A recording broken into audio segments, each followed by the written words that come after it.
ইউরোপের দেশগুলো যেখানে বিশ্বকাপ বাছাই পর্ব খেলছে, সেখানে কনমেবল অঞ্চলের দেশগুলো খেলছে প্রীতি ম্যাচ।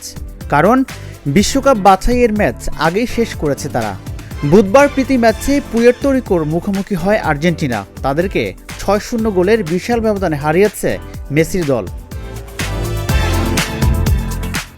পুয়ের্তো রিকোর বিপক্ষে জোড়া গোল করেছেন লাউতারো মার্টিনেজ এবং অ্যালেক্সিস ম্যাক অ্যালিস্টার। একটি গোল করেছেন মন্টিয়েল, আর বাকি গোলটি এসেছে আত্মঘাতী থেকে। ম্যাচে ২টি অ্যাসিস্ট করে আন্তর্জাতিক ফুটবলে সবচেয়ে বেশি অ্যাসিস্ট করলেন লিওনেল মেসি। যুক্তরাষ্ট্রের চেজ স্টেডিয়ামে শক্তিশালী একাদশ নিয়েই পুয়ের্তো রিকোর মাঠে নামে আর্জেন্টিনা।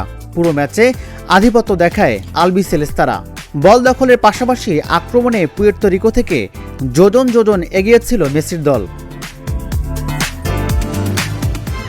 ম্যাচের প্রথম হাফে ৩টি এবং দ্বিতীয় হাফে ৩টি গোল হয়। ১৪ মিনিটে আর্জেন্টিনা হয়ে গোলের খাতা খোলেন ম্যাক অ্যালিস্টার। ডি বক্সের ভিতরে নিকোর শট মাথা লাগিয়ে বল জালে জড়ান এই মিডফিল্ডার। ২৩ মিনিটে আসে আর্জেন্টিনার দ্বিতীয় গোলটি, আর এই গোলে অ্যাসিস্ট করেই ইতিহাসে নাম লেখান মেসি।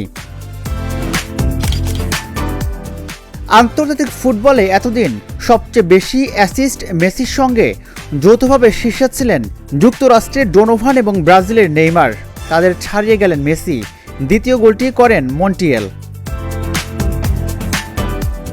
৩৬ মিনিটে আবারও ম্যাক অ্যালিস্টারের গোল। ৩ গোলে লিড নিয়ে বিরতিতে যায় আর্জেন্টিনা। দ্বিতীয় হাফের শুরুতেই বেশ কিছু পরিবর্তন আনে আর্জেন্টিনার কোচ। ৬৪ মিনিটে আত্মঘাতী গোলে আবারও এগিয়ে যায় আলবিসেলেস্তারা। আর্জেন্টিনার শেষের ২টি গোল আসে বদলি হিসেবে নামা লাউতারো মার্টিনেজের পা থেকে। এই ২ গোলের একটি অ্যাসিস্ট করেন মেসি। ৮৪ মিনিটে মেসির ব্যাকহিলে বল পেয়ে দূরের পোস্ট ঘেঁষে জাল খুঁজে নেন মার্টিনেজ। তাতে আন্তর্জাতিক ফুটবলে মেসির অ্যাসিস্ট দাঁড়ালো ৬০-এ। রাজিবুল ইসলাম, ঢাকা জার্নাল।